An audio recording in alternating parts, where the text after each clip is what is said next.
নাই কত মানুষ কত পেরেশানির মধ্যে আছে, কত মানুষ কত সমস্যার মধ্যে আছে, কত মানুষ জেলের ভিতরে আছে, কত মানুষ তার স্ত্রী অসুস্থ তাদেরকে নিয়ে হাসপাতালের বেডে অবস্থান করতেছে। এই সমস্ত পেরেশানি থেকে মুক্ত রেখে আল্লাহ তাআলা আমাদেরকে সুস্থ রেখে আল্লাহর ঘর মসজিদে আসার তৌফিক দান করেছেন। এই জন্য আবারও বলি আলহামদুলিল্লাহ। শুকরিয়া আদায় করলে আল্লাহ রাব্বুল আলামিন খুশি হন। আল্লাহ তাআলা বলেন, শুকরিয়া আদায় করা এটা বহুত বড় একটা নিয়ামত। সবাই আল্লাহ রাব্বুল আলামিনের নিয়ামতের শুকর আদায় করতে পারে না।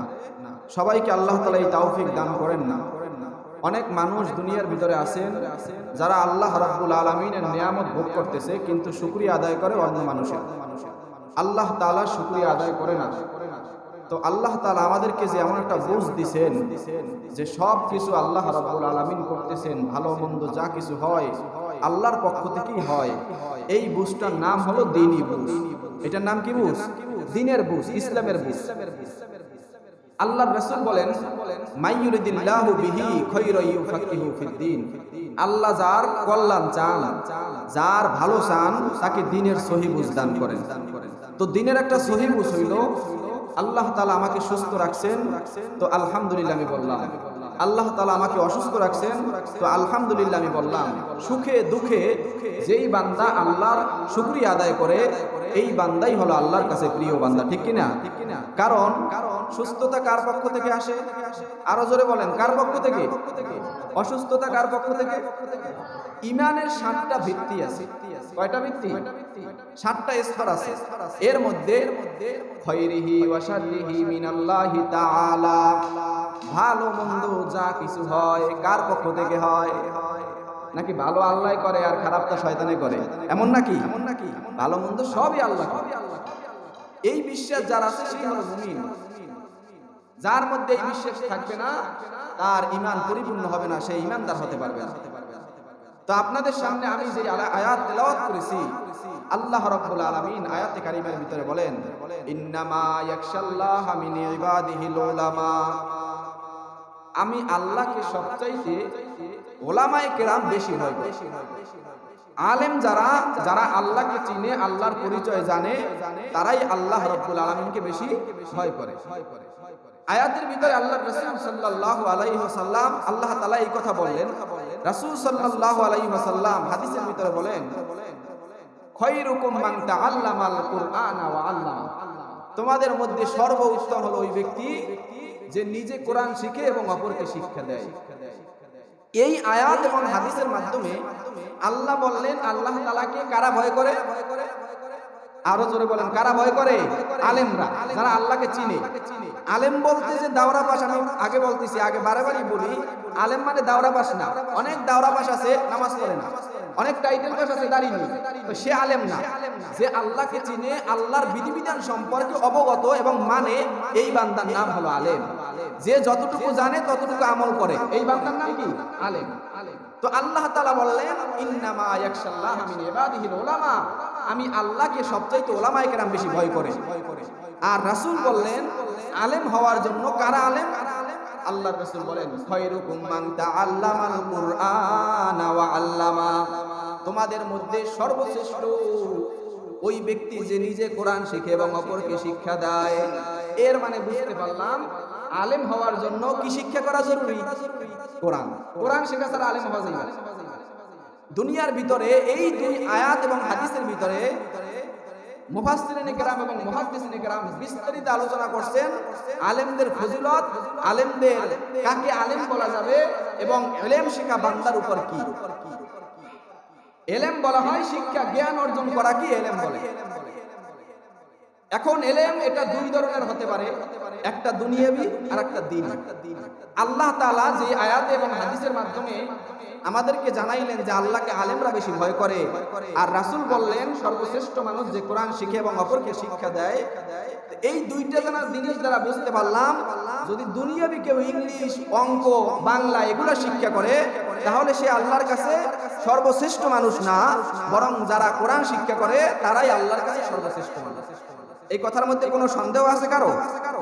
আল্লাহর রাসূলের হাদিসে তো স্পষ্ট বলল, খায়রুকুম মান তাআল্লামাল কুরআনা ওয়া আল্লামা। স্পষ্ট কথা।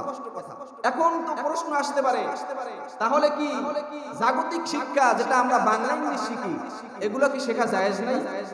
এর জবাব সামনে আসবে।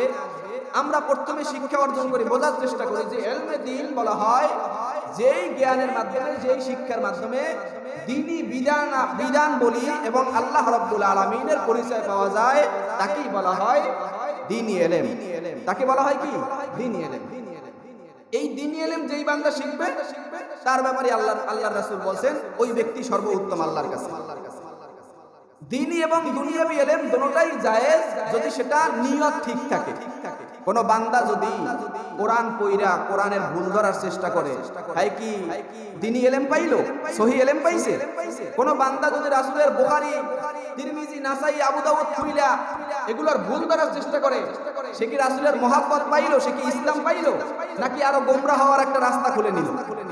তেমনি ভাবে কোন বান্দা যদি ইংলিশ, অঙ্ক, বাংলা এগুলোও শিক্ষা করে, প্রাচ্য দেশে, বাহির দেশে মানুষের মাঝে সাহিত্যিক ভাষায় ইসলামটাকে প্রচার করবে, ইংলিশ ভাষায় সে ইউরোপ আমেরিকার মধ্যে তার দ্বীনি ইসলামকে, আল্লাহ রাসূলের জীবনীকে, কোরআনের আয়াতের অর্থকে ইংলিশের মাধ্যমে প্রচার করবে, এমন নিয়ত যদি সে করে, ইংলিশ বাংলা শিক্ষা করে, তাহলে ওই দ্বীনি ফিকহি মাসালা যেমনি ভাবে উজুর ফরজ শিখলে যেই সওয়াব, তায়াম্মুমের ফরজ শিখলে যেই সওয়াব, ওই বান্দা যদি নিয়তকে খালেস করে ইংলিশ আর অঙ্ক শিখে আর বাংলা শিখে, ওই বান্দার আমলনামায়ও একই রকমের সওয়াব আসবে। বলেন সুবহানাল্লাহ। কির উপর নির্ভর করলো? নিয়তের উপর। নিয়ত যদি সহি থাকে, ইঞ্জিনিয়ার হন কোনো সমস্যা নাই, আপনি ডাক্তার হন কোনো সমস্যা নাই, কিন্তু নিয়ত যদি আপনার গড়বড় থাকে, ডাক্তার হইয়া আপনি মানুষের গলা কাটা বিচার করবেন, মানুষের অপারেশন লাগবে না, তারপরও অবৈধভাবে টাকা আপনি ইনকাম করবেন, আপনি ইংলিশ শিখে বিভিন্ন দেশে অবৈধ জিনিস ছড়াইবেন, বিভিন্ন দেশে যাইয়া অবৈধ ব্যবসা বাণিজ্য করবেন, আমেরিকা, উত্তর আমেরিকা এগুলোয় যাইয়া আপনি বিভিন্ন ধরনের অবৈধ কাজকর্ম করবেন, এই নিয়তের বরকতে আপনার বাংলা ইংলিশ সব শেখা হারাম। কথা বুঝতেছেন আমার?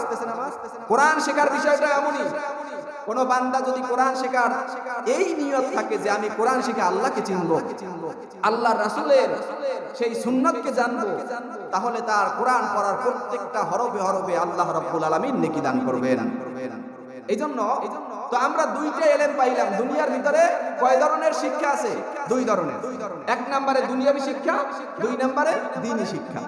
কিন্তু আল্লাহ রাব্বুল আলামিন কোরআনের মাধ্যমে বান্দাদেরকে জানাইছেন এই দুনিয়ার মধ্যে আল্লাহ রাব্বুল আলামিন আমাকে আপনাকে বাংলা, ইংলিশ, অঙ্ক শেখানোর জন্য পাঠান নাই। আল্লাহ তাআলা আপনার আমার রাসূল মুহাম্মদুর রাসূলুল্লাহ সাল্লাল্লাহু আলাইহি ওয়াসাল্লামকে দুনিয়ার জমিনে যখন পাঠাইলেন, 40 বছরের নবুয়ত দিবেন। নবুয়তের প্রথম যেই কথা আল্লাহর রাসূলের কাছে নাজিল হয়, আল্লাহ রাব্বুল আলামিন বলেন ইকরা বিসমি রাব্বিকাল্লাযী খালাক খালাকাল ইনসানা মিন আলাক ইকরা ওয়া রাব্বুকাল আকরাম। আল্লাহ রাব্বুল আলামিন রাসূলকে প্রথমে আদেশ দিলেন, রাসূল আপনি পড়েন। কার নামে পড়বেন? যেই আল্লাহ আপনাকে সৃষ্টি করছে। এর মানে বোঝা গেল ইলম শিখলে কোরআনের ইলম শেখার কথাই আল্লাহ বলছেন। রাসূলও বলছেন খায়রুকুম মান তাআল্লামাল কুরআনা ওয়া আল্লামা, তোমাদের মধ্যে সর্বশ্রেষ্ঠ মানুষ যে কোরআন শিখে এবং অপরকে শিক্ষা দেয়। ওই আয়াত এবং এই হাদিস দুইটার দ্বারা বোঝা গেল আল্লাহ আমাদের দুনিয়াতে পাঠাইছেন কোরআন শিক্ষা করার জন্য। ঠিক কি না? কথা কি বুঝতেছেন আমার? এইজন্য কিন্তু বাংলা ইংলিশের বিষয়টা পরে আসবে। ওই যে বললাম যদি নিয়ত সহি থাকে, কোরআনের ব্যাখ্যা বিশ্লেষণ ইংলিশে করবে, এই জন্য কেউ যদি ইংলিশ শিখে তার জন্য অটোমেটিক সওয়াব, কোনো সমস্যা নাই। আল্লাহ রাব্বুল আলামিন এই কোরআনকে নাজিল করে দুনিয়ার মানুষদেরকে জানাইলেন তোমরা সাধারণভাবে আমি সবাই মানুষ হিসেবে বানাইছি। প্রত্যেকই মানুষ, হিন্দু মানুষ, খ্রিস্টানও মানুষ, মুসলমানও মানুষ, কিন্তু আদর্শ মানুষ হওয়ার জন্য কোরআন শিখার বিকল্প কোনো ব্যবস্থাপনা নাই। কোরআন শেখার বিকল্প কোনো ব্যবস্থা নাই, রাসূলের হাদিসের বিকল্প কোনো ব্যবস্থা নাই। কারণ দুনিয়ার মধ্যে সবাই মানুষ, কিন্তু যার মধ্যে কোরআনের ইলম, রাসূলের হাদিসের ইলম আছে, সেও একজন মানুষ আর সাধারণ পাবলিকও একজন মানুষ।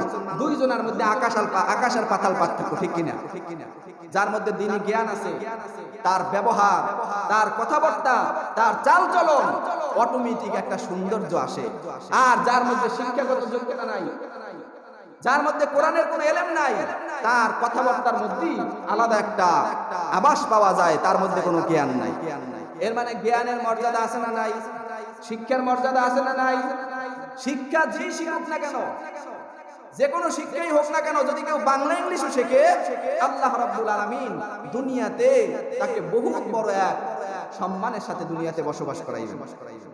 কিন্তু যদি কেউ কোরআন এবং হাদিস শিখে, আল্লাহ তাআলা তাকে দুনিয়া এবং আখিরাতে উভয় জাহানই সম্মানের সাথে রাখবেন।